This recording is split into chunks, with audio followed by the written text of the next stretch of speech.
10.03, Madame Châteauvert. C'est la période d'intervention du public sur la demande de dérogation mineure. Il n'y en a aucune. Parfait. 10.04. Correspondance et dépôt de documents. Il n'y en a aucun. 10.05. À La période de questions du public. La période de questions est d'une durée de 60 minutes. Veuillez vous présenter au micro et donner votre nom ainsi que le nom de l'organisation représentée s'il y a lieu. Tant que toutes les personnes inscrites au registre n'ont pu s'exprimer, une personne ne peut poser qu'une seule question et les questions sur un même sujet sont limitées à 3. On vous demande d'éviter autant que possible les préambules pour permettre d'entendre le plus grand nombre de citoyens et d'adresser vos questions au président, M. Normand, qui redirigera vos questions au besoin. Merci. Merci beaucoup. Donc, j'appelle la première personne, Richard Fay. Oui, exactement. Présentez-vous au micro. Bonjour, Monsieur le maire. Richard Fay, je suis sur la rue Valmont, près de Bordeaux-Cartierville. 3 questions. Quand on adopte un projet de règlement, généralement, on fait des études d'impact. Donc, je parle du permis de déneigement. J'aimerais savoir le nombre de plaintes qu'on a reçues dans le passé qui justifie ça. Et deuxièmement, comment le 50 $ a été établi?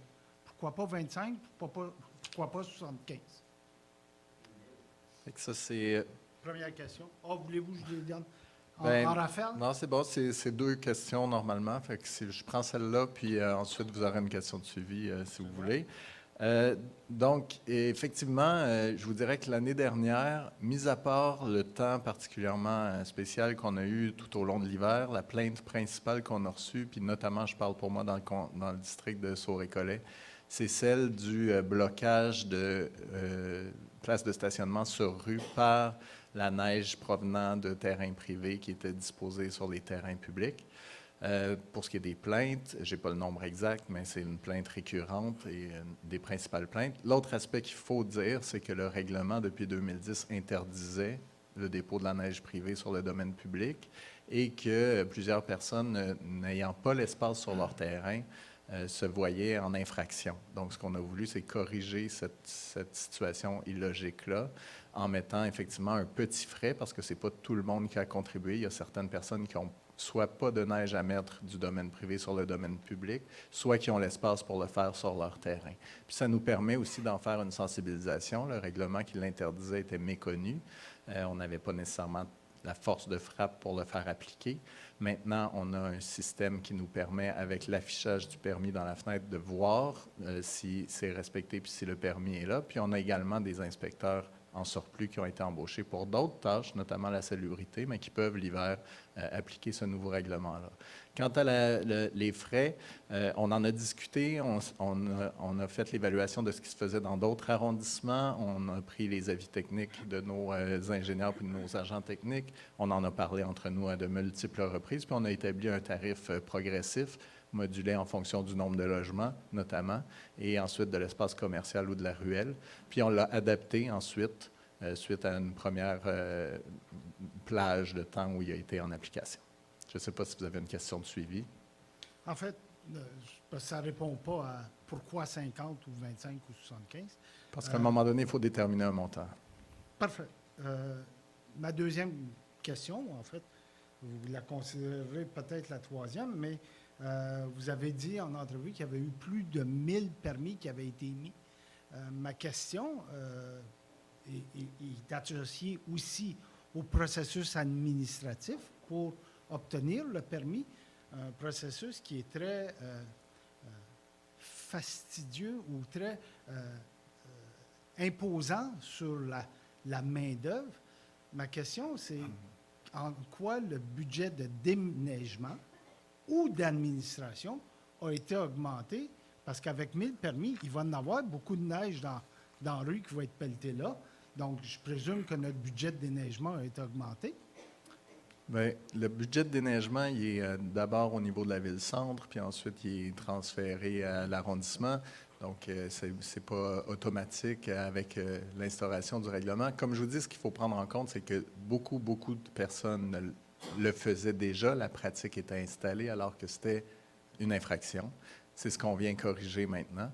Et oui, c'est vrai, je pense que quand on met une quelconque mesure en place puis qu'on impose une nouvelle façon de faire, il y a un moment d'adaptation. Nos équipes ont été très mobilisées par ça. On est maintenant à 1900 permis qui ont été traités. Ceci dit, il y a des revenus qui y sont associés. Le coût de 50 $ c'est pour les 4 logements et moins. Pour en fait, 5 et moins maintenant. Et pour les 6 à 9, c'est un peu plus cher, dans les 350 $ aidez-moi, 380. Puis ensuite, c'est au mètre carré pour le commercial, pour les ruelles, etc. Donc, il y a des revenus associés. Puis pour l'instant, les revenus couvrent les dépenses. Donc, à la fois l'augmentation d'inspecteurs, de personnel, les petites vignettes et l'augmentation du coût de déneigement. Ce sera la dernière réponse parce qu'on est rendu à 3 questions, mais les inspecteurs, comme je vous le dis, viennent avec d'autres tâches pendant l'été, le printemps, l'automne, notamment au niveau de la salubrité. C'est les mêmes équipes d'inspecteurs, donc il y a des budgets associés à ça. Puis on en profite puisque pendant l'hiver, on peut les mettre sur la tâche du déneigement. Je me permettrai une suggestion en quittant. Rapidement. C'est un projet pilote. Ça serait le fun de faire l'analyse de coût, le retour bénéfice. C'est sûr qu'on va le faire. De le présenter à une prochaine séance. C'est sûr qu'on va faire l'analyse comme nouveau règlement. Ceci dit, ce n'est pas un projet pilote, c'est un nouveau règlement. Mais c'est sûr qu'on fait l'analyse des coûts-bénéfices pour tout nouveau règlement de Donc, ce type. ça va être présenté. Ouais. Merci. J'appelle maintenant Martin Huot.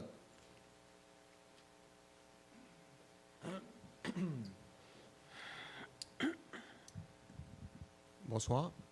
Ça serait juste une... je suis résident de la rue Henri-Gauthier depuis 1 an. Et puis, malgré les nombreux accidents au coin de Christophe Colomb et Henri Gauthier, ma préoccupation majeure, c'est plutôt sur ma rue, où les excès de vitesse étaient épouvantables. Et puis, je sais qu'il y a eu des demandes qui ont été faites par le passé. Je veux juste un suivi, c'est tout ce que je veux. Et puis, depuis hier soir, ben là, ça va être avec les déneigeuses qui jouent au bowling sur les trottoirs. Quand je dis ils jouent au bowling, c'est avec les chenillettes qui rentrent dans les bacs de recyclage. Ça, j'ai fait une plainte hier à 11h à 3-1. Mais enfin, c'est juste la limite de vitesse. Il y a déjà eu des radars par le passé, ça n'a rien donné. Je me demande comment procéder. La plainte a été faite au 3-1, aucun retour. Parfait. Je vous remercie pour votre intervention.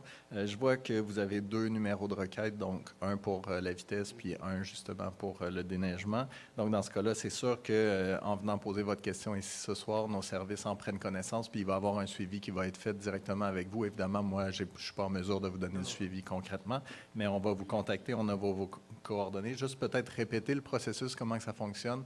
Toutes les requêtes au niveau de l'apaisement de la circulation seront prises en compte quand on appelle au 311 puis qu'on obtient un numéro de requête. C'est sûr que votre requête est dans le système. Ceci dit, on a énormément de demandes, puis on a une volonté de traiter ces demandes-là.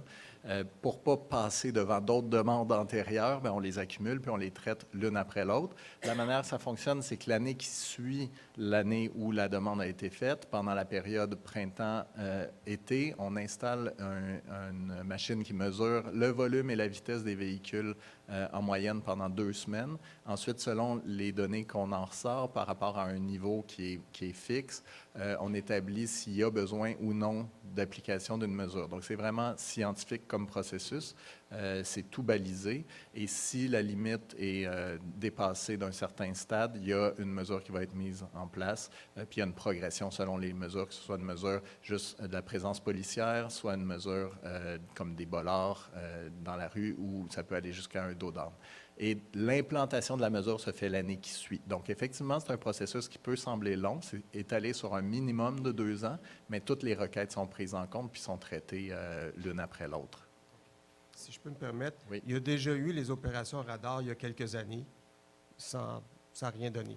Fort probablement que dans ce cas-là, l'analyse qui a été faite, c'est que par rapport à la limite de vitesse, les données pendant moyenne des 2 semaines ont démontré qu'il n'y avait pas nécessité. Peut-être qu'il y a eu une présence policière aussi puis qu'on ne l'a pas vu, mais ce qui est sûr, c'est qu'avec votre numéro de requête, on va pouvoir faire un suivi parce que là, je spécule un peu, puis on va pouvoir vous donner toutes les informations propres à votre Si je requête. compare avec la rue André-Grasset, ils mettent des panneaux dans le milieu de la rue, c'est écrit 30 dessus. Exact. Sur Henri Gauthier, je vous regarde vous parce que je trouve ça le commandant. Sur la rue Henri Gauthier, c'est juste un drapeau noirs et blancs qu'ils enlèvent Oui, c'est l'hiver. sûr. Oui. Mais ça, le monde, quand ils arrivent là, ils tournent, ils prennent C'est leur administratif. vitesse. Monsieur Gauthier. Excusez, je me trompe de rue, là, André Gauthier, au moins, tu as le 30 qui est dans le milieu de la rue. Nous, sur la rue, le monde, ils ne le voient pas, ils n'ont rien à cirer. Puis il y a deux rues, c'est une petite rue, Henri Gauthier, mais il y a deux rues qui viennent converger là sur Henri Gauthier. C'est le. Il va. Parfait. Ben, en tout cas, c'est noté. On va pouvoir vous donner des détails, puis je passe la parole à M. Parizeau pour compléter. On est conscient aussi, là, votre rue est assez large quand même, donc on peut concevoir qu'il peut y avoir des excès de vitesse. On va regarder avec les services. C'est comme M. Normand vient de l'expliquer, là, il y a un processus administratif. Puis avec le contexte où on a descendu les limites de vitesse, il y a beaucoup de plaintes qui sont arrivées, puis il y a un certain nombre de mesures, d'unités de mesure qu'ils peuvent prendre tout au long de l'été. Là. Donc, ça sera fait. Je verrai là, voir comment est-ce qu'on va pour faire le suivi. Puis même chose pour votre deuxième plainte, là, on va Ouais, pouvoir c'est vous faire un suivi notamment. Puis c'est vrai, c'est un bon point. La limite de vitesse qui a été abaissée, souvent les gens nous disent abaisser la limite de vitesse, ça donne rien.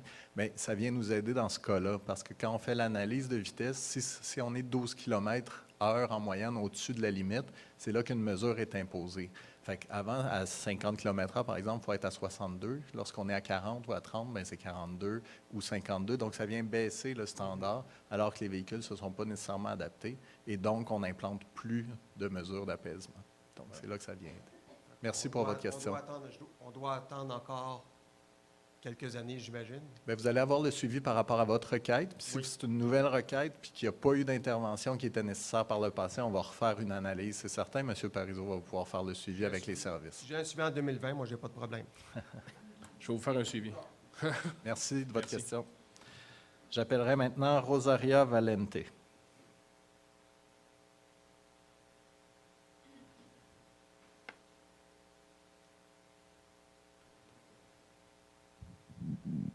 Bonsoir. Bonsoir. La première question, je voudrais savoir pourquoi il faut payer juste les quartiers Anzic et les autres quartiers dans la ville de Montréal, ils ne payent pas pour la neige? Alors, il y a d'autres quartiers qui payent. Ce qu'il faut savoir, c'est qu'il y a une différence entre l'enlèvement de la neige du domaine public et celle du domaine privé qui est poussée sur le domaine public. On a fait une recension dans les arrondissements. Il y a une dizaine d'arrondissements qui, comme nous, c'était le cas avant, interdisent que la neige du domaine privé soit poussée sur le domaine public. Il y a quelques arrondissements, ils sont peu nombreux, qui le permettent.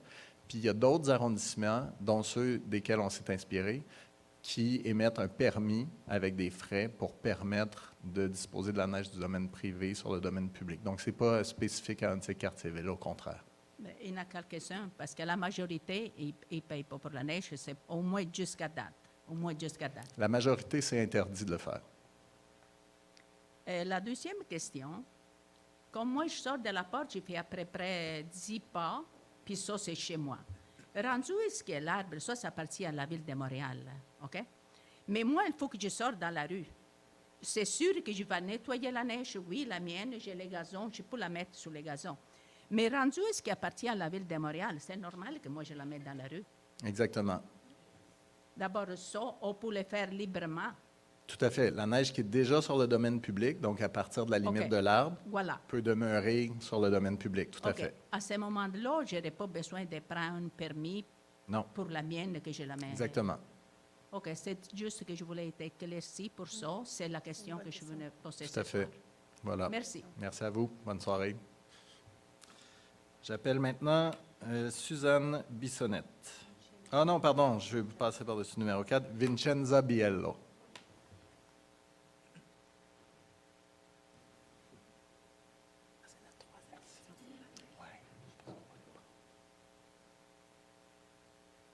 Bonsoir. Bonsoir.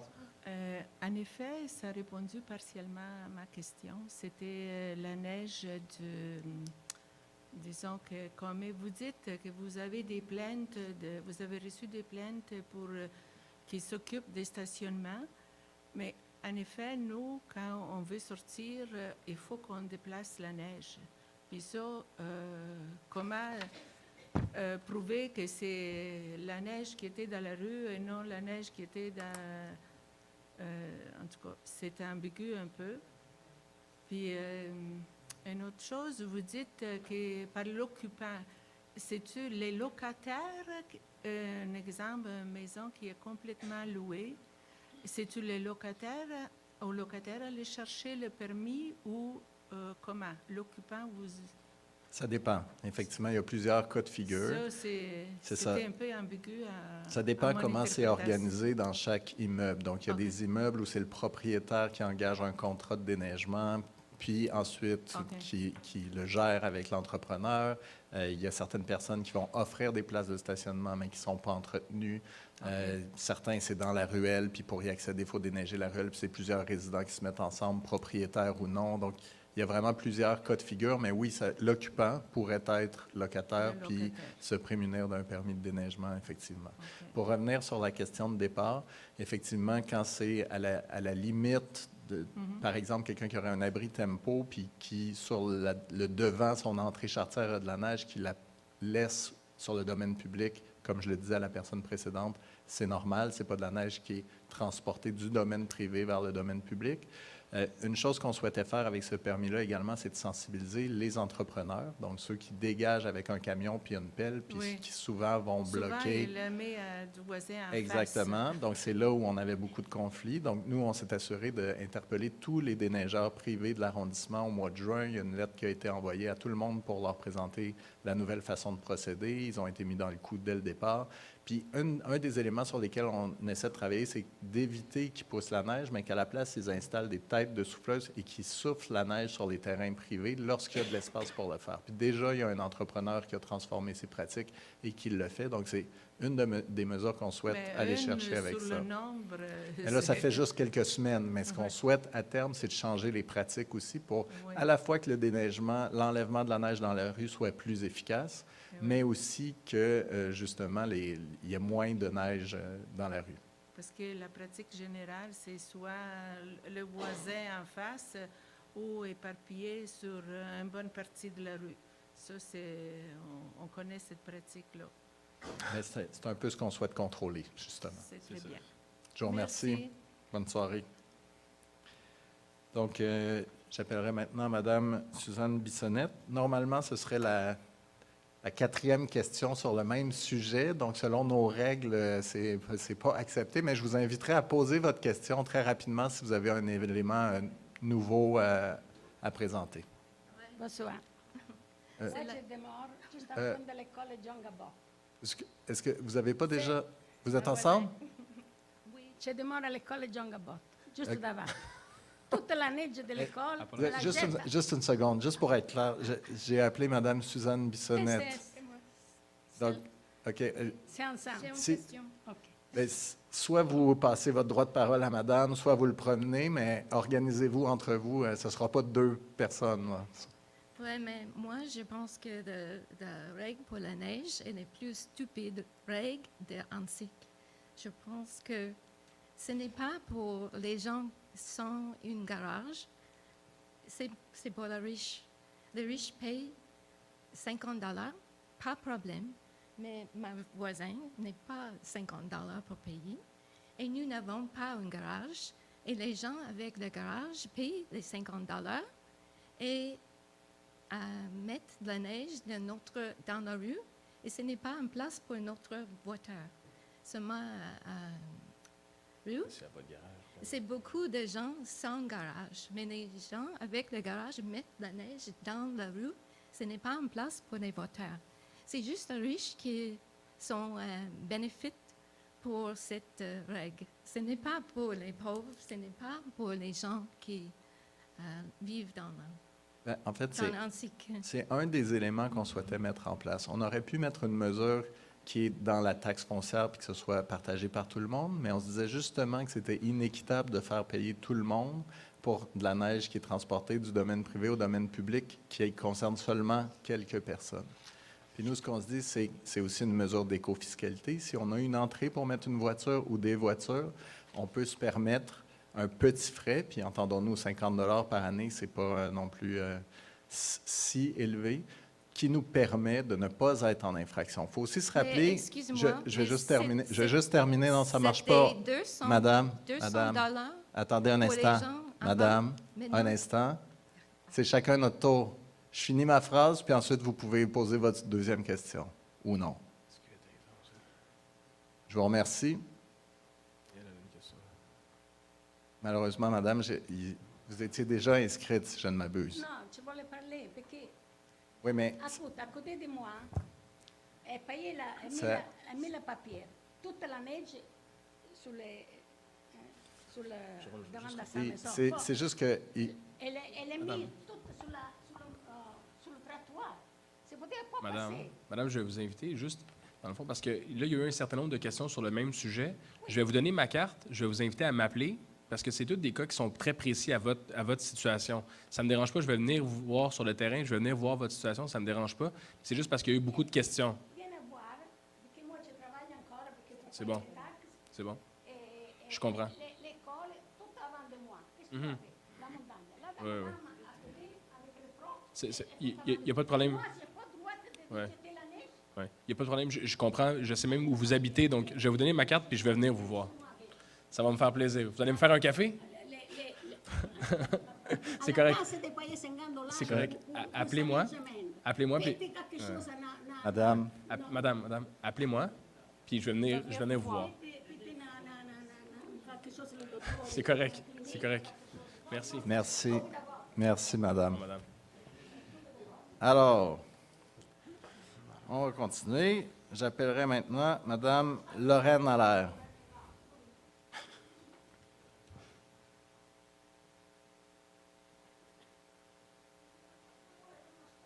Madame, Bonsoir tout le monde.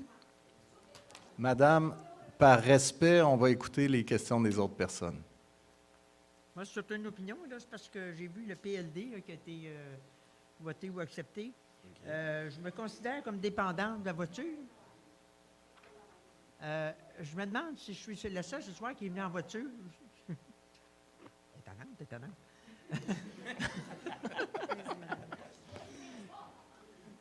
Oh boy, madame, ça va?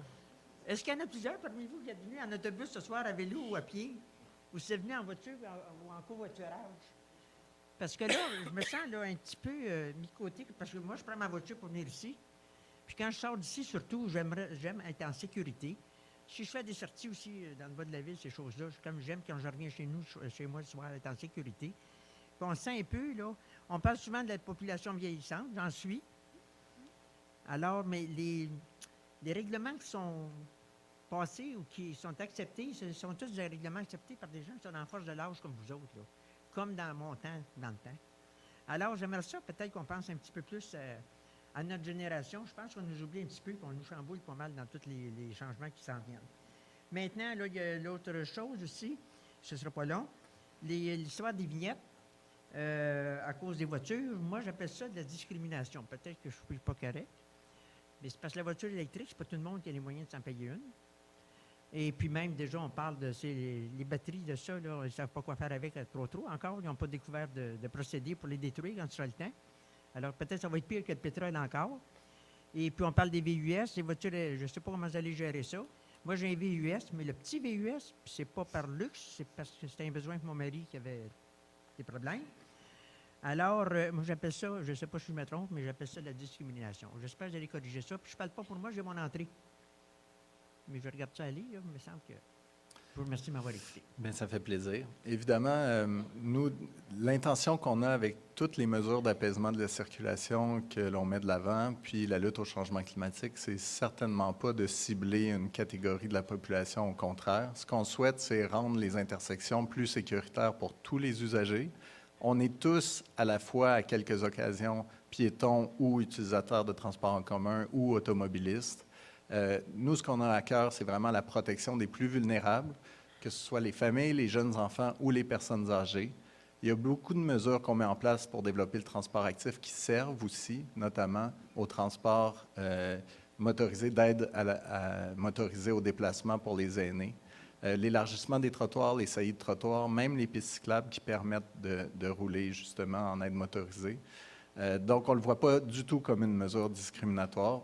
Pour ce qui est des tarifs de S3R, c'est une mesure éco-fiscale. Donc, ce qu'on souhaite faire, c'est de mettre en lumière que les véhicules qui consomment le plus et qui contribuent le plus aux gaz à effet de serre aient un frais supplémentaire. J'entends votre commentaire, que c'est peut-être perfectible, puis qu'on a peut-être à l'ajuster, mais c'est un premier signal qu'on lance. Et on y croit, puis on croit que c'est équitable. Je vous remercie pour votre question. Ensuite, M. Raymond Labbé. Là, ça va être un shit show.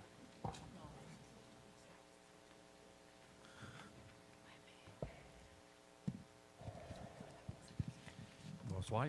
Bonsoir. C'est au sujet du parc Lefebvre. Je suis venu à une couple de reprises poser des questions. Qu'est-ce qui se passait? On nous avait dit que c'était un projet qui allait durer 18 mois. Le 18 mois tombait en avril 2019. Puis là, cet été, mais là, c'était tout barricadé encore, mais il n'y avait pas d'action. C'est là que je suis venu une couple de fois au micro pour me demander c'est quand que ça allait finir, c'est ça. Puis finalement, il y a un mois peut-être, là, un type de la ville, si ma mémoire est bonne, M. Bordelot, qui m'a appelé. Puis là, il me parle de la phase 1 est terminée. C'est un bassin de rétention. Tu sais, je suis bien d'accord avec ça. Si on nous aurait dit au début, ça va durer 4 ans, tu sais, mais c'était 18 mois, puis j'en ai parlé à mes voisins, puis à la rue voisine, puis ils n'étaient pas au courant de ça. Là, le type de la ville, qui a été bien gentil, là, il m'a dit qu'il allait en soumission au mois de janvier, puis les travaux allaient débuter au mois de mai 2020. C'est quoi l'affaire? Je ne sais pas si, Mme Génaud, vous avez plus d'informations ou M. Côté. C'est une question qui m'est souvent posée. Je sais qu'on en a parlé avec M. Côté, puis on avait demandé justement d'avoir un suivi de... C'est un projet Ville-Centre, là, le bassin de rétention d'eau. Là, je ne pourrais pas vous dire l'échéancier puis les prochaines étapes exactes du projet, mais moi aussi, j'ai hâte qu'il finisse, parce que c'est sûr que je reçois une... C'est barricadé, ça fait 2 ans. Ça va faire 2 ans, là. C'est barricadé, on ne voit rien. Moi, je pensais que c'était terminé, tu sais. Mais non, ça a l'air que il faut qu'il fasse le forage, les formes, coule le béton. Il y aurait-il possibilité pour moi et les voisins avoir une séance d'information sur ça? Hey, pendant un an... Ça serait important, je pense. Pardon? Oui, je pense que ça serait important d'avoir une séance d'information pour la suite du projet parce que, en effet, je pense que ça prend plus de temps que prévu. Je ne sais pas si, M. Côté, vous avez une idée un peu des prochaines étapes. Oui, en effet, la phase 1, ce que j'ai su aussi, c'est que l'excavation est terminée. Ce qui reste, c'est le bassin de rétention qui a été fait, puis il y a une conduite secondaire qui a été mise aussi en place. Et là, il faut tout bétonner, cette conduite-là, pour que ça tienne le plus longtemps possible. C'est ça, la phase 2 qui reste, ce que Michel Bordelot vous a expliqué, par nos collègues de la Ville-Centre, responsables de la gestion de l'eau. Donc, ils vont aller en appel d'offres cet hiver et faire la finition. Mais je prends note de votre commentaire. Là, effectivement, il y a une mise à jour à faire là, pour avoir une séance d'information sur ce projet-là. Bien oui, on a vraiment parlé de phase 2, phase 3, phase 4. C'était à Bay James, quoi. Tu sais, je veux dire... Hey, pendant un an, devant chez moi, c'est pas tellement loin du parc, là, les camions allaient même plus loin que chez moi encore. Là, ils faisaient à queue leu-leu, les gros camions. T'sais. Ils attendaient le tour. Mais tu sais, je veux dire, s'il vous plaît, il doit y avoir une limite, là. On entend bien votre commentaire, M. Labbé, puis je pense que M. Côté a bien noté qu'avoir une petite séance d'information pourrait être appréciée. Avant le début de la prochaine phase. Bien, ça va débuter au mois de mai. Là. Ça a l'air que... Moi, ce serait possible d'avoir de l'information, puis en public, hein? C'est bien noté. D'accord. Merci beaucoup. Merci. Merci. Merci, M. Labbé. J'appellerai maintenant M. Gilles Larocque.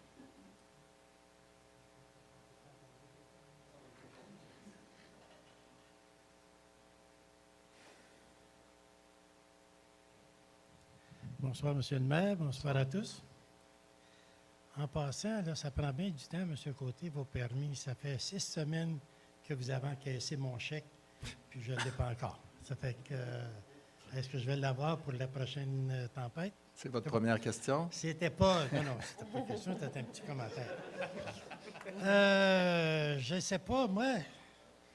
Ouais, je vais essayer d'être assez clair, là, mais si j'ai des questions qui seraient adressées direct à Mme Tuillier, parce que c'est elle qui me disait quoi faire. Mais en tout cas, on va s'essayer.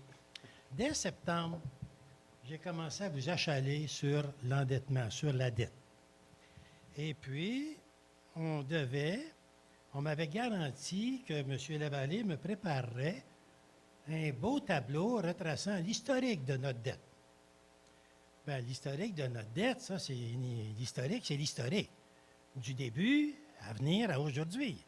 Avec, normalement, telle année, on a emprunté tant, on a remboursé, on a payé des intérêts. À la fin de l'année, on avait un solde. Or, rendu au dernier conseil, comme je n'avais pas encore eu la réponse, bien là, je suis revenu et Mme Busseau m'avait dit qu'elle avait essayé de m'envoyer une réponse. Bon, OK, ça se peut qu'on ait pitonné une mauvaise adresse courriel, mais en tout cas, le lendemain, j'ai eu une réponse. Mais ça ne ressemble pas à ce qu'on m'avait dit du tout. J'ai eu la réponse suivante. Comme demandé lors du dernier conseil, non, 3 conseils avant, c'est pas grave, M. Lavallée m'a fourni l'information suivante concernant le solde de la dette. Ce n'est pas le solde que je voulais l'historique de la dette. Le service de la dette, capital et intérêts, assumé par la Ville-Centre et prévu pour l'année 2020, totalisera 8 137 300 $. Le solde de la dette, au 31 décembre 2019, 50 51 700 $. Ça, pour ceux qui ne savaient pas qu'on avait une dette, là, bien, vous l'apprenez. Alors, moi, j'ai répondu tout de suite le lendemain en disant, bien, c'est pas ça que j'avais demandé. Puis, est-ce que vous pouvez, parce que moi, j'en revenais pas, là, une dette de 50 millions, je dis, c'est quoi cette affaire-là? Pouvez-vous me confirmer ces 2 chiffres? 2 semaines plus tard, j'en ai eu une certaine confirmation avec un beau grand texte me disant que, depuis 2005, les arrondissements avaient le droit, ça c'est correct, j'ai pas de problème avec ça, et puis que, on m'a rappelé les chiffres, là, les 8 millions qu'on va rembourser, le 50 millions qu'on doit, mais ça finit là. L'historique, je cherche, mais je ne l'ai pas. Mais je veux l'avoir, puis c'est sûr que je vais l'avoir. Je ne sais pas jusqu'où, là, mais l'accès à l'information, ça existe, puis je vais la trouver. Or, en même temps, j'avais posé 2 questions, Mme Busseau. J'ai dit, parce que moi, ça me titille, là. Madame la mairesse, vous vous en souvenez sûrement, elle m'avait dit, regardez, M. Larocque, telle ligne sur votre compte de taxes, là, par rapport au PTI. Ça s'appelle la taxe relative aux investissements. Je suis bien d'accord. Mais moi, la taxe relative aux investissements, je veux savoir, parce que depuis 2010, que j'ai ça sur mon compte de taxes, taxe ville-centre, taxe locale, taxe d'arrondissement, relative aux services, vous le savez, vous nous le présentez dans votre budget, puis dans les résultats, dans les rapports financiers. Mais la taxe relative aux investissements qui devrait rapporter autour de 8 millions, elle s'en va où? Puis on ne la voit pas et à quoi elle sert? C'est ce que j'ai demandé à la madame de me dire où je peux trouver l'information pour savoir la fameuse taxe relative aux investissements nous rapporte combien par année et puis le total, puis à quoi elle sert? Si c'est pour rembourser les emprunts, mais comment ça se fait qu'on a une dette comme ça? Parce que je tiens juste vous mentionner que de 2010 à 2018, vous avez présenté des PTI pour un total de 58 130 000 $. J'ai tout fait la liste là, depuis le début. Et selon les résultats que vous nous présentez à chaque année, la dernière section, là, ça s'appelle les immobilisations et les emprunts. Vous avez dépensé en immobilisation 59 994 000.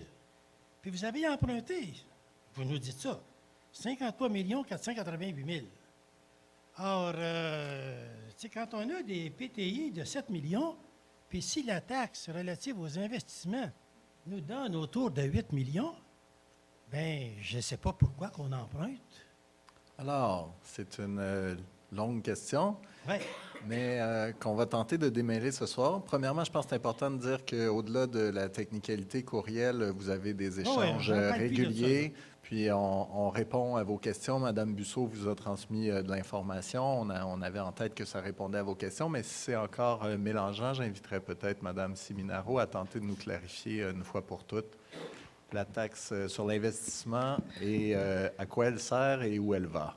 Je ne pense pas qu'on va être en mesure ce soir de tout expliquer ça parce que c'est très complexe. Il y a eu plusieurs échanges avec Marie-Pierre Busseau. 2. Oui, avec des explications. Mario a fait de l'information aussi, Mario Lavallée. Ce que j'ai regardé les échanges cet après-midi et ce que je me suis entendu, je vais parler avec le service des finances pour qu'on vous réfère une personne qui va être en mesure de répondre. Parce qu'entre autres, quand vous parlez de tout ce qui est la gestion de la dette, les investissements, tout ça, c'est géré par la Ville-Centre au niveau de la trésorerie. Fait que je pense que le meilleur moyen pour que vous ayez réponse à vos questions, c'est vous référer à un spécialiste de la Ville-Centre. Quand vous demandez d'avoir les revenus de 2010, nous, on n'a pas l'information en arrondissement, c'est à la Ville-Centre. Comme vous avez dit tantôt, vous voulez avoir une personne pour répondre à votre question. Et puis, je vais chercher la bonne personne, puis je vais, comme d'habitude, prendre contact avec vous, puis vous mettre en contact avec la personne, puis s'il est en mesure de vous donner les éléments de réponse. Ça, c'est bien beau, j'ai hâte de l'avoir, mais juste répondre à l'autre petite question là, que j'ai posée. La fameuse taxe relative aux investissements, parce que c'est ça que Mme la mairesse m'avait dit, la taxe relative avec les PTI, là.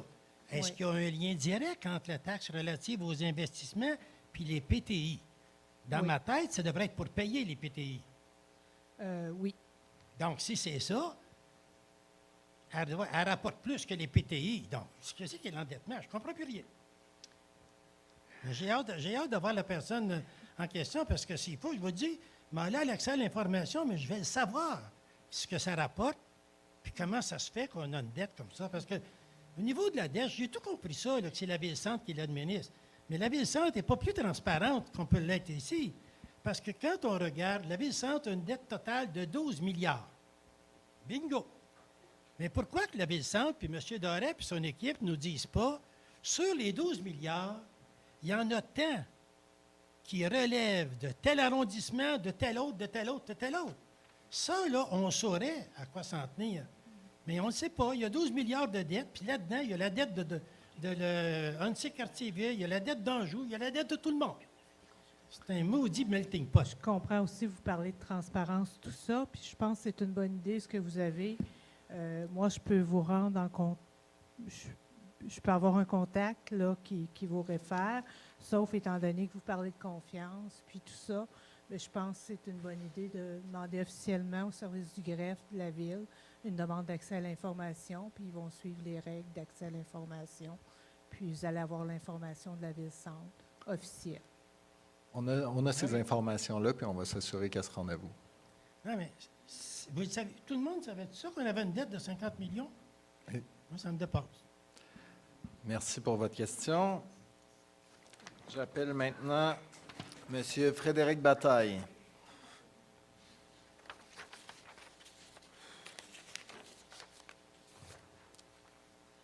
Bonjour, Frédéric Bonsoir. Bataille, donc porte-parole de Hancycle ce soir. En fait, j'ai eu beaucoup de commentaires de personnes sur Facebook qui m'ont dit l'état déplorable du réseau blanc. Fait que ma question a comme deux volets. Pourquoi, quand je suis allé voir moi aussi les pistes de Berry-la-Jeunesse et de Gouin. Sur Gouin, entre autres, maintenant, il n'y a plus de Bollard en face de l'école Sophie Barra. Il y a des gens qui se restationnent là. Ça, c'est un problème qu'il y avait eu cet été. Donc, ma première question, c'est comment ça se fait que c'était aussi médiocre, la qualité?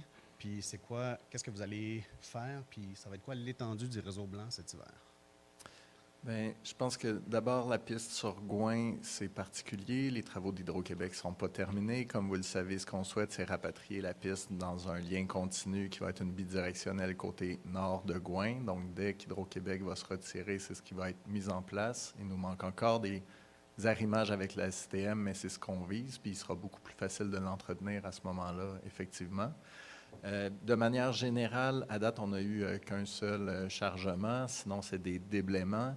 Il y a eu plusieurs passages qui ont été faits, notamment pour mettre de l'abrasif. Puis, bon, moi, évidemment, les sections que j'ai vues étaient pas mal. Fait que j'imagine que selon les bouts qu'on voit, il y a des bouts qui sont mieux, d'autres qui sont moins bons. Mais on a une sensibilité là-dessus. Je ne sais pas si, M. Parquin, vous avez de l'information supplémentaire sur l'entretien qu'on en fait, mais la consigne est claire. Tout le réseau qui est 4 saisons est entretenu au même titre que la chaussée ou que les trottoirs. Bien, en fait, bonsoir, monsieur. Pour notre arrondissement, les seules rues qui sont déneigées 4 saisons, selon la carte là, de la Ville de Montréal, c'est Christophe Colomb, entre Gouin puis Crémazie, puis la petite piste cyclable sur Pointe-Carrée derrière le Clos, là, qui va du haut niveau Henri Bourassa jusqu'à Salaberry ou dans ce coin-là. Le restant, ça, c'est ce qu'on s'engage à déneiger, déblayer en tout temps. Le restant, c'est soit des bandes cyclables ou quoi que ce soit, ou comme M. Normand disait, sur Gouin, il y a des parties qui sont sur le trottoir. Donc, ça va au fil du chargement de la neige. Donc, quand il y a simplement un déblaiement, bien, ça peut arriver, puis pas ça peut arriver, malheureusement, la plupart du temps, la neige est entassée dans la partie où les vélos roulent traditionnellement. Fait que c'est un petit peu ça le problème. Puis jusqu'à nouvel ordre, jusqu'à temps qu'on ait des nouvelles consignes ou des nouvelles ressources qui pourraient nous aider à déneiger plus rapidement ou d'une autre façon, parce que tout est en fonction de si on veut enlever cette neige-là rapidement, bien, ça prend des équipements, puis ça prend des camions, puis du transport de neige, puis tout ça. Donc, c'est un petit peu ça les enjeux sur lesquels beaucoup de gens travaillent à la Ville pour essayer d'améliorer ces enjeux-là. Bien, par exemple, est-ce que sur Berry-la-Jeunesse, ce ne serait pas possible de la tasser de l'autre côté, le côté où il n'y a pas la piste? Bien, sur Berry-la-Jeunesse, le déneigement, c'est un petit peu le principe de tout le monde doit avoir sa partie de neige. Là. Si on prend toute la neige à droite puis on la voit toute à gauche, ceux qui sont à gauche, là, puis le monsieur ou la madame qui n'a pas de contrat de déneigement, lui, il va dire, là, tu me fais un bordage là, de 8 pieds d'eau devant chez nous, ça n'a pas de bon sens. Donc, tout est en fonction de ça. Il va y avoir une nouvelle piste cyclable dans les années à venir, là, le réseau Express Vélo sur Berry-la-Jeunesse, qui est censé être protégé par une bande de béton. Là, à ce moment-là, ça va être déneigé en tout temps, un petit peu comme Christophe Colomb l'est en ce moment. C'est sûr, vous le savez, que notre réseau est à être bonifié. On a beaucoup d'ambition. Malheureusement, en date d'aujourd'hui, les pistes qui sont balisées, qui sont protégées puis qui peuvent être déneigées à l'année sont moins nombreuses qu'elles le seront dans les 2 ou 3 prochaines années. On travaille fort, vous le savez. Puis c'est sûr que l'enjeu des bandes cyclables en est un, surtout tant qu'elles ne comportent toutes pas une zone d'anti-emportiérage. C'est quelque chose aussi où on a fait des demandes au niveau du marquage, au niveau de la ville-centre. Dans ce cas-là, ça laisse une petite bande supplémentaire pour que la neige s'entasse lors du déblaiement. Au lieu que ce soit à moitié dans la bande cyclable, bien, ça va être peut-être au quart dans la bande cyclable, mais majoritairement dans la zone d'anti-emportiérage. Sachez qu'on y travaille fort, mais que ce n'est pas nécessairement quelque chose qu'on voit encore tellement dans notre réseau cet hiver. Merci. J'appelle maintenant Leskiewicz. Leskiewicz. Pas bon? Bonsoir. Écoutez, j'habite à Bordeaux-Cartierville et puis ça commence d'être un petit peu comme le tiers-monde. Okay? Les déchets partout, surtout devant les maisons sociaux, je pense. Ça, c'est Grenet, Salaberry, toute la Grenet, O'Brien. Il y a plein de déchets de construction là-bas. Est-ce que la ville peut envoyer les camions là-bas plus souvent pour nettoyer tout ça? Parce que c'est vraiment dégueulasse. Ça, c'est la première chose. La deuxième, sur Jean Massé, ça ronge sud-nord. Il y en a une passerelle qui est derrière l'église Transfiguration of Our Lord et puis derrière l'école Alice Parisot. Ce n'est pas déblayé l'hiver. Il y a de neige là-bas et puis il y a un monde là-bas qui traverse là-bas pour aller au travail parce qu'il y a une station de révision là-bas et puis on ne peut pas passer là-bas, on ne peut pas traverser ça. Donc, si la ville peut faire quelque chose, là... Parfait. Donc, juste avant de passer la parole à la conseillère de votre district, juste nommer qu'on a un nouveau plan propreté et on a également une meilleure force de frappe en termes d'inspecteurs. Ça pourra aider sur le moyen terme des situations comme celles que vous décrivez. C'est très important de faire des requêtes pour qu'on les adresse, mais sur ça, de manière plus générale, je passe la parole à Mme Gianou. Mais je peux vous répondre une seule chose seulement, que j'ai faite cette requête-là plusieurs fois. Parfait. Et puis, est-ce que vous pénalisez quelqu'un là-bas ou bien seulement vous ramassez les déchets et puis c'est tout? C'est sûr qu'il y a un suivi qui est fait, puis on pourrait vous donner plus d'éléments propres à votre demande. Je vais laisser Mme Giano répondre. Oui. Alors ça, la situation de dépôt sauvage, c'est une situation qui est très problématique, surtout dans Bordeaux-Cartierville. Je sais qu'il y a d'autres secteurs aussi qui ont cette problématique-là. Là, tout récemment, c'était le coin de Gouin et Rangé où on avait beaucoup de problèmes. Puis l'équipe des travaux publics sont allés tout nettoyer. J'étais très fière. Puis le lendemain matin, le dépôt sauvage recommençait. Alors, c'est vraiment une question de sensibilisation. C'est pas juste... oui, la ville peut venir ramasser les déchets, mais c'est que les gens doivent aussi comprendre les jours de collecte, les jours où on peut mettre les encombrants. On a les commerçants ont des containers ou doivent avoir des containers pour mettre leurs déchets. Et c'est vraiment plus une question de sensibilisation que de... moi, je dirais de collecte de la part de l'arrondissement. Mais ça, si vous communiquez avec moi, quand vous voyez le dépôt sauvage, souvent, c'est par Facebook que je reçois ça à chaque fois que l'accumulation commence, les gens m'envoient des photos. Au coin de... Vous parlez de Grenay-Salaberry, oui, en fait, c'est une des zones... en général, le Grenet, là, il y a quelques spots sur Grenet où il y a cette problématique-là qui recommence littéralement le lendemain matin après avoir ramassé et nettoyé. Et ensuite, alors, mais comme disait M. Normand, c'était au printemps passé, on a lancé notre campagne propreté. L'arrondissement a acheté un camion tasseur justement pour pouvoir, parce qu'on n'avait même pas le camion pour, je pense que M. Parkin va mieux l'expliquer que moi, mais en tout cas, pour pouvoir ramasser ces gros objets-là, il fallait le prendre d'un autre arrondissement. Alors, puis on a plus d'inspecteurs, parce que dans les cas où c'est un commerce, où c'est derrière un commerce, c'est là où on envoie un inspecteur pour aller vérifier, soit pour donner des avertissements, des amendes. Il y a différentes étapes au processus. Mais quand ça devient un peu hors de contrôle, comme dans certains cas dans l'arrondissement, oui, on n'a pas le choix d'y aller nous-mêmes. Est-ce que dans cette maison-là, il y a des concierges? Ils devraient savoir, ça c'est qui l'a jeté, n'est-ce pas? Moi, parfois, quand j'arrête la petite camionnette de ville, le rouge, là, et puis je demande le chauffeur, là, tout ça, il dit toujours, c'est pas moi, ça c'est le numéro de téléphone, vous devrez appeler la ville. Hey, ça sert à quoi? Parfois, je vois les camionnettes qui circulent à côté de moi, il y a 4 personnes là-bas, ils font rien. Mais écoutez, là, on paye les taxes, c'est pas moi qui je devrais vous appeler ou bien faxer ou bien faire l'email pour vous faire comprendre qu'il y a quelque chose qui ne marche pas. Pour moi, ça c'est le tiers-monde, vraiment, là. Et surtout avec de la neige, avec tout ça, ce sont des montagnes maintenant là-bas. Regardez, ouais, là, vous avez dit que vous avez appelé au 3-1, vous avez fait la plainte. Vous faites la plainte quand vous voyez la situation. Nous, on va vérifier pour voir... moi, en tout cas, ça m'aide beaucoup sur Facebook, où les gens qui m'appellent ou m'envoient les photos parce que, je passe par les rues, je ne passe pas par toutes les rues du district à tous les jours. Fait que moi, ça m'aide beaucoup quand des citoyens comme vous nous envoient la photo, nous le disent. Puis là, je communique avec le directeur des travaux publics.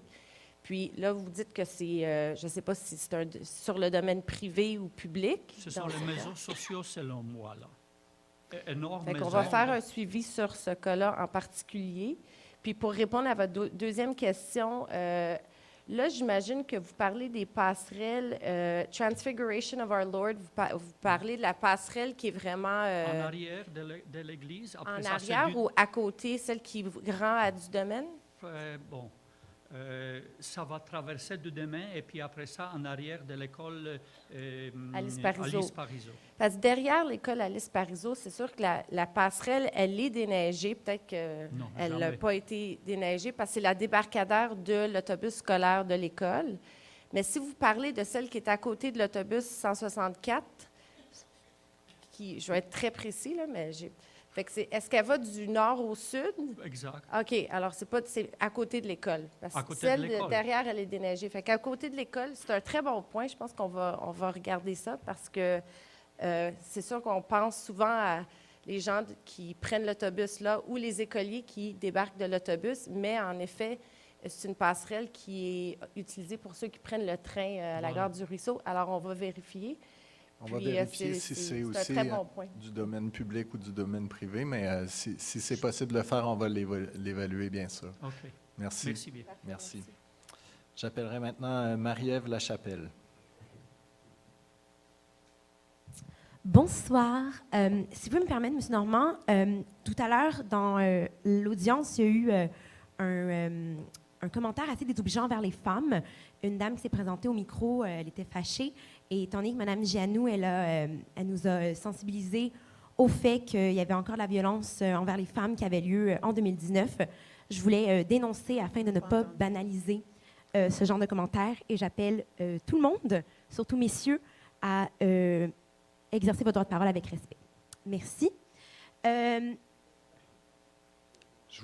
Non, c'est un homme, je suis désolée. Je vous invite à vous adresser à moi plutôt qu'à une discussion envers le... Oui, bien, c'était pas le but, c'était juste pour qu'on banalise pas ce genre de commentaires. Merci. On ne l'a pas entendu, mais merci de faire Voilà, le donc si le chapeau vous fait, vous le portez. Pour aller à la question au fond du sujet, Monsieur Normand, j'habite dans Annecy, dans le district d'Annecy, et je me promène souvent à pied, mais aussi en voiture. Et j'ai remarqué qu'il y a deux intersections en particulier qui sont problématiques.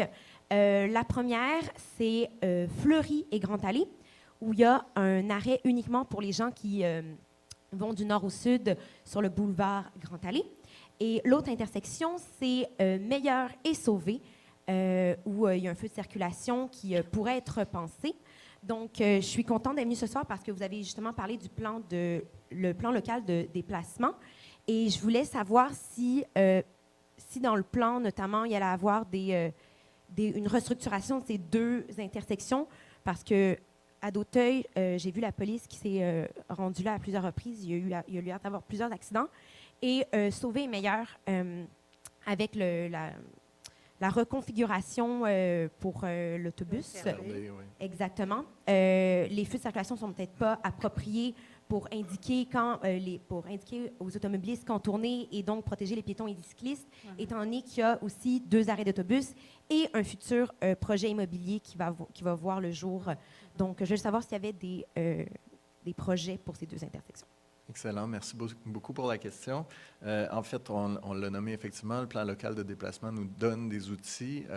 On a cadré dans nos fiches actions vraiment un axe, un fil continu sur l'apaisement et la protection des plus vulnérables. Donc, ça va tout à fait dans ce sens-là. Maintenant, est-ce que ces 2 intersections-là ont été ciblées, notamment à travers la carte interactive? Je ne pourrais pas vous le confirmer maintenant, mais c'est notamment des intersections de ce type-là qui ont été relevées puis croisées avec les plaintes qui ont été faites au 311. Ça ne nous empêche pas d'aller voir d'autres intersections. On le fait régulièrement avec nos agents techniques. Donc, c'est sûr qu'en venant poser votre question ce soir, on va pouvoir les étudier. Je ne sais pas si Mme Goulet, vous voulez ajouter quelque chose? Non, mais écoutez, on va regarder ces 2 intersections dont vous avez parlé. Vous pouvez également faire des requêtes au 311 sur ces intersections ou d'autres que vous voyez. C'est très utile pour nous de l'expérience terrain des citoyennes et des citoyens d'Annecy concernant les intersections. On a établi plusieurs mesures dans le passé, justement sur la base de requêtes ou d'observations faites par les citoyens. Mais vous avez peut-être entendu parler, mais notre administration, pour toute la ville, s'est engagée d'ici les prochaines années, je pense que c'est d'ici 7 ans, à revoir tous les feux piétons à travers la ville.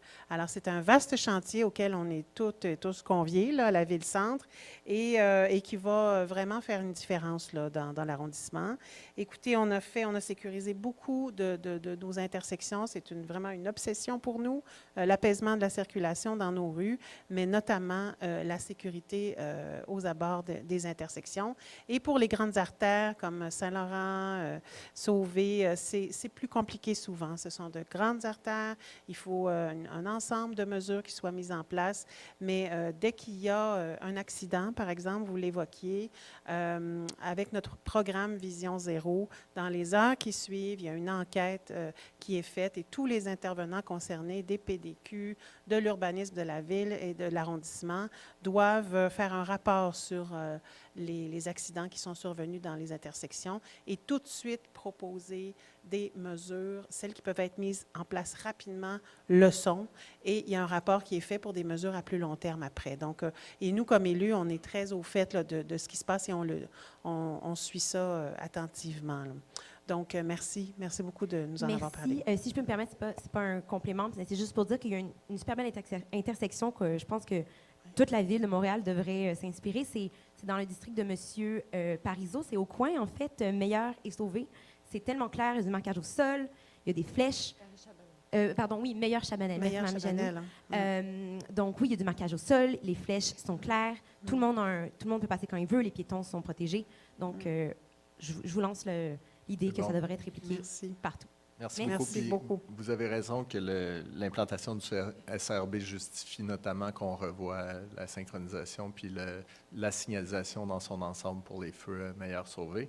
Puis pour ce qui est du PLD, si jamais vous avez envie de mettre le nez dedans, il sera en ligne dès demain sur la plateforme Réalisons Montréal.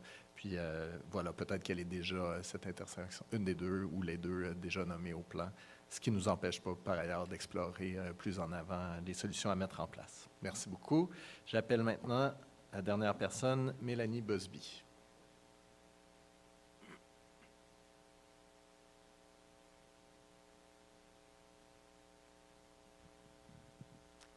Bonsoir tout le monde. Mon nom est Mélanie Busby de Mobilisation Environnement Annecy Quartier-Ville.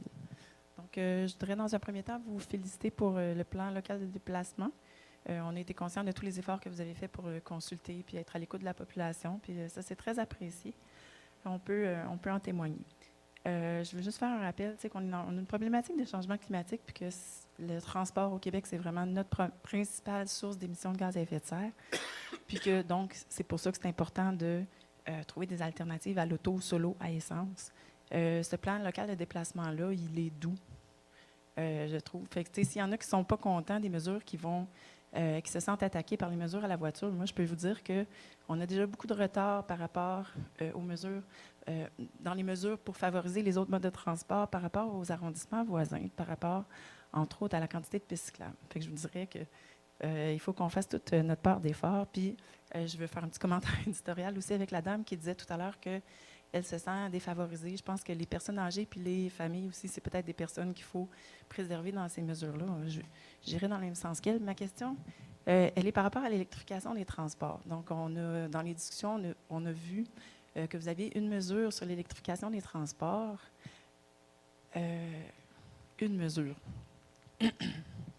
Je me dis, quand on regarde ce qui s'en vient, on a un gouvernement qui n'est pas exactement un gouvernement de gens qui font du bicycle l'hiver dans la neige.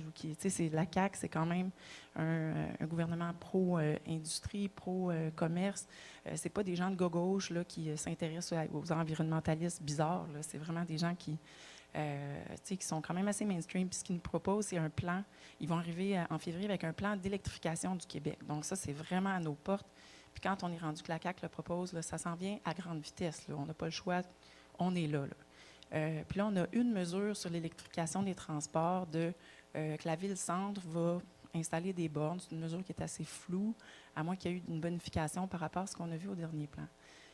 Ma question, c'est, je voudrais juste vous inciter, comment ça se fait qu'il n'y a pas une réflexion qui va plus loin dans l'électrification des transports? On a vraiment besoin de ça. C'est notre principal problème dans les émissions de gaz à effet de serre au Québec. Est-ce qu'il va y avoir d'autres réflexions là-dessus? Est-ce que vous prévoyez avoir adressé ce problème-là de façon plus spécifique? Oui, mais c'est un enjeu de juridiction. Donc, vous l'avez bien nommé, si notre intervention est particulièrement en interpellant la Ville-Centre, c'est que l'arrondissement, en termes d'électrification des transports, n'a pas tant les coups des franches que ça. On va avoir un nouveau plan climat pour la Ville de Montréal en 2020 et qui sera ambitieux et qui va viser à ce qu'on atteigne tous les engagements qu'on a pris par rapport à la carboneutralité puis par rapport aux objectifs qu'on s'est fixés de manière très ambitieuse à l'ONU notamment. Donc, pour ce qui est de l'électrification des transports sur notre territoire, on fait des représentations, on parle à la Ville-Centre, on parle à Rouler électrique, puis évidemment au gouvernement du Québec. Mais la juridiction du PLD, c'est celle de l'arrondissement. Puis on n'a ni les moyens, ni vraiment les budgets pour faire une révolution en électrification spécifiquement pour Annecy-Cartierville. Donc la réflexion se fait beaucoup plus au niveau de la ville-centre. Puis on a une cadence en ce moment pour l'électrification des transports individuels qui est faite par la ville-centre, qui va nécessairement être chamboulée puis amplifiée à travers le plan climat, oui. Bon, je suis un petit peu déçue, mais en tout cas, j'espère que la ville-centre sera ambitieuse puis qu'elle aura des mesures pour Annecy-Cartierville. On y travaille fort, oui. Merci. Merci.